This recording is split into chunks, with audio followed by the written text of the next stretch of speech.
Russell Gordon, welcome to Competencies Without a Classroom.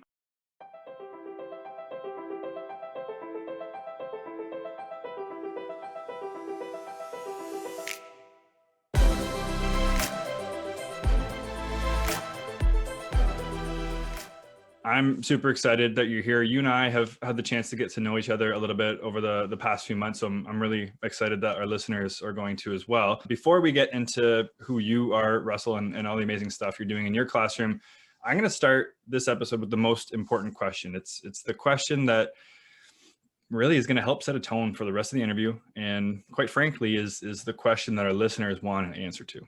So Russell Gordon, with that, when it comes to pineapple on pizza, are you a yes or a no on that one?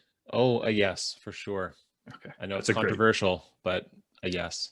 No, that's a great answer. It is controversial, but you seem to be in the pluses. I'm pro pineapple as well. I believe that our listeners are. So you're starting off on the right foot. So now I knew that there's something I liked about you, Damien. yeah, no kidding. Russell, give us a little bit of background. Who is Russell Gordon and what are you doing for work right now? Right. Well, I'm a teacher. I teach computer science and mathematics. I've been doing this for 15 years. I've taught in public schools. I've also taught in independent schools. I'm currently at Lakefield College School, which is an independent school, coeducational, just north of Peterborough in the village of Lakefield. Yeah, it's a pretty spectacular school. Russell, the main reason I wanted to invite you on here is you're doing some really cool stuff with your students. The first season of this podcast, as you know, is all about interviewing industry professionals. So the CEOs and the HR hiring professionals of the world, asking them what 21st century skills they look for in their potential hires, and what do those 21st century skills look like when displayed in the workplace. We've collected a lot of those answers, so now we have a better understanding of what we're looking for and the types of skills we want to develop in our students.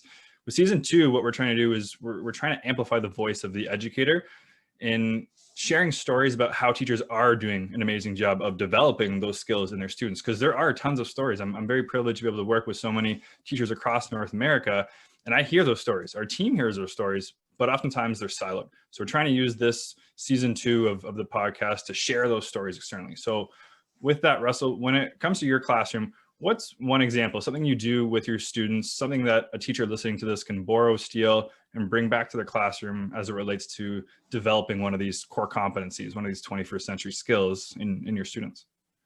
Right. Well, I would put it as normalizing reflection and feedback and making space for quality work to occur, not necessarily looking for quantity.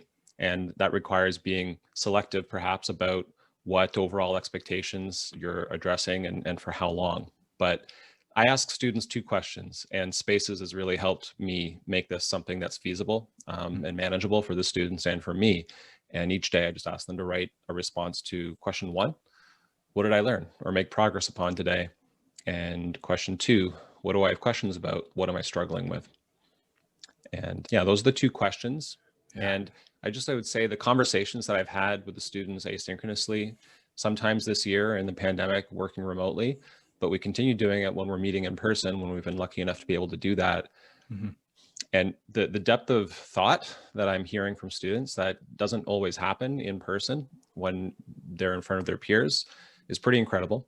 And I just feel like that habit that the students have gotten into and I've gotten into in replying to the students' work and reflections has opened up a lot of really valuable conversations.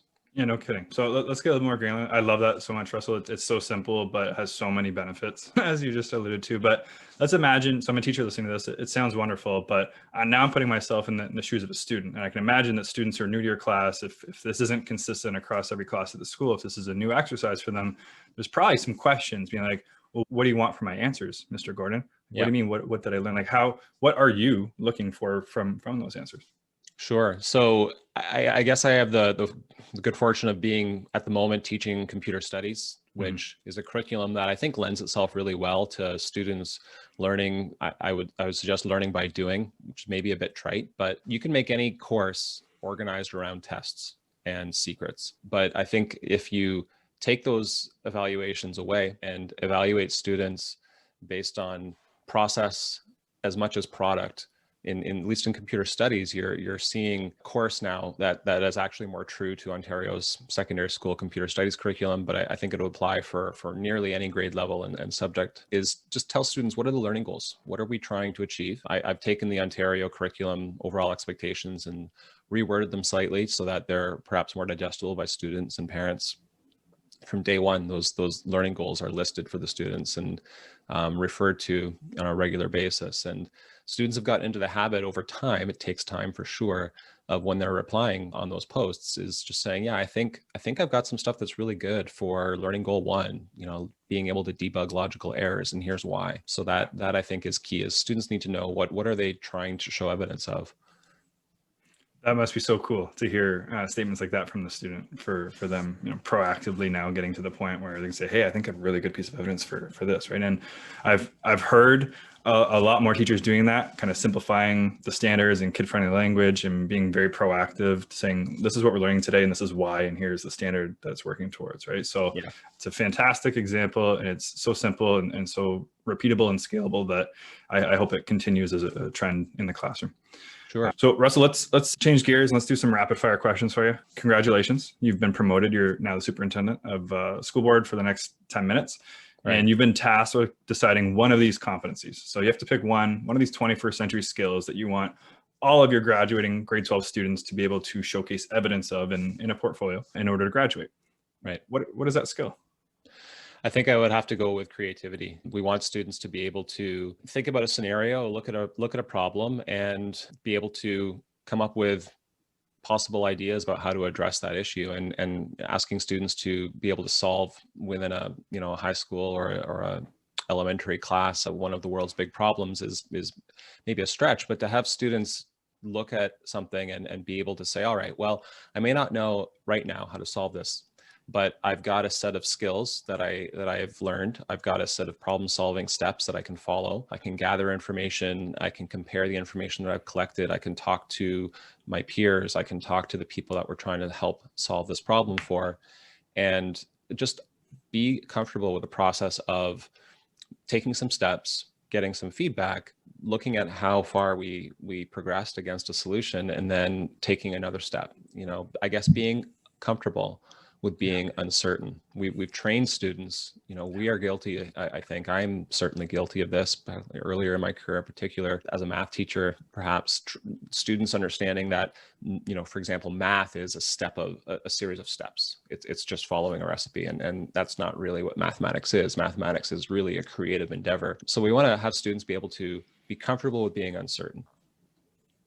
Yeah. And embrace it. I love that answer. I mean, it's a very loaded question. Obviously, you can't pick one. Creativity they're also intertwined, right? And you nailed a bunch of them, right? It includes problem solving, it includes critical thinking. And as someone who's teaching computer studies, being able as a human to develop the skill to do what the computers can't, right? Your students are going to build automations to solve simple tasks, but creativity, as far as I know, is still a pretty innately human trait, which will separate us from the advancing technologies that continue to amaze me. Right? Sure. And it's important as teachers that we make space for that, right? To value the process of getting to a product as much as the product itself. And I think it marries really well with the assessment directive to look for evidence of student understanding through conversations and observations as well as products.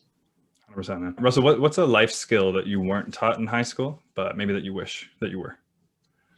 Well, time management comes to mind. I had a really, I think my favorite moment of the last few months, I won't lie, like getting feedback to students through Spaces. I made a commitment this time round of my current 3 courses that I was going to reply, even if briefly, to every student's post. And that takes time, but I've sort of subtracted away coming up with elaborate rubrics. I've reduced the amount of feedback I give after a product is done. And I've invested that time back into giving the formative feedback as we go through a task. But a student gave me a really neat reflection, and he just said, I think I've just gotten into the habit of doing things at the last minute before something big is due that's worth marks.